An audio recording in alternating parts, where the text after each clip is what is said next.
এবার জানুন কাটোয়ার শঙ্করের গল্প। কানে শুনতে পান না, মুখে কথাও বলতে পারেন না। জীবনের একের পর এক আঘাতে ভেঙে পড়ার যথেষ্ট কারণ ছিল তার। ছোটবেলায় বাবাকে হারিয়েছেন, পরে সংসারও ভেঙেছে। স্ত্রী ও একমাত্র মেয়ে তাকে ছেড়ে চলে গিয়েছেন। বাড়িতে রয়েছেন অসুস্থ বৃদ্ধা মা। তবুও হার মানেননি কাটোয়া শহরের আদর্শ পল্লীর বাসিন্দা শঙ্কর দেবনাথ। প্রতিদিন বিকেল 4টের পর একটি সাইকেল নিয়ে বেরিয়ে পড়েন তিনি। সাইকেলের সামনে ঝোলানো থাকে একটি বোর্ড, সেখানে লেখা থাকে তিনি কথা বলতে পারেন না, কানে শুনতেও পান না।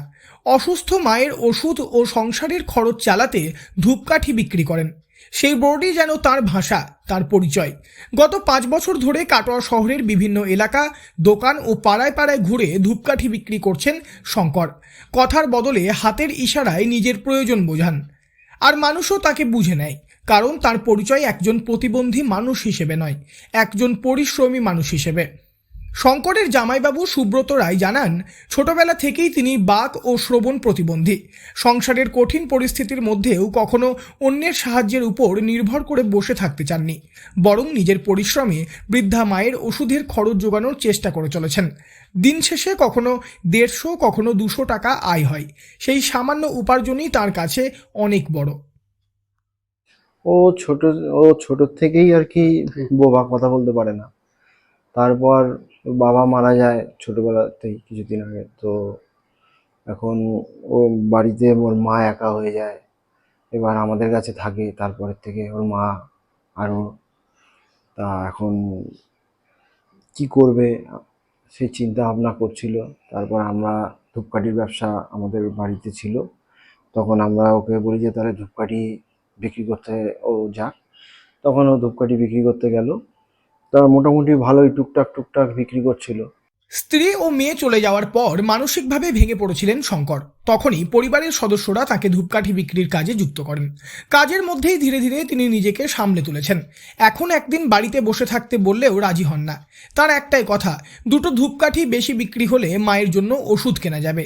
শঙ্করের দিদি সাবিত্রী রায়ও ভাইয়ের এই মানসিকতার প্রশংসা করেন। তার কথায়, আমরা অনেকবার বলেছি বাড়িতে থাকতে, কিন্তু ও কখনো বসে খাওয়ার মানুষ নয়। সবসময় ভাবে বৃদ্ধা মায়ের জন্য কিছু করতে হবে। বসে থাকবো, বসে খাবো, এরকম মানসিকতা আমার ভাইয়ের ভিতরে নেই।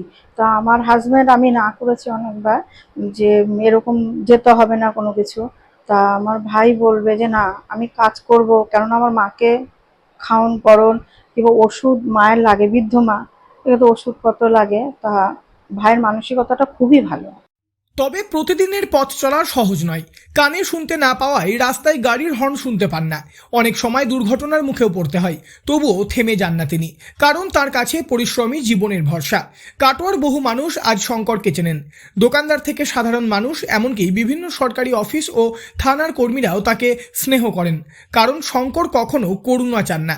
তিনি চান শুধু নিজের পরিশ্রমের বিনিময়ে সম্মানের সঙ্গে বাঁচতে। চাঁদের পাহাড়ের শঙ্কর যেমন সাহস আর সংগ্রামের প্রতীক, তেমনি কাটোয়ার এই শঙ্করও নীরব এক লড়াইয়ের নাম। যে লড়াই শেখায় জীবনে যত বাধাই আসুক, হার না মেনে এগিয়ে যাওয়ার নামই বেঁচে থাকা। পূর্ব বর্ধমান থেকে বনোয়ারিলাল চৌধুরী, লোকাল 18 বাংলা।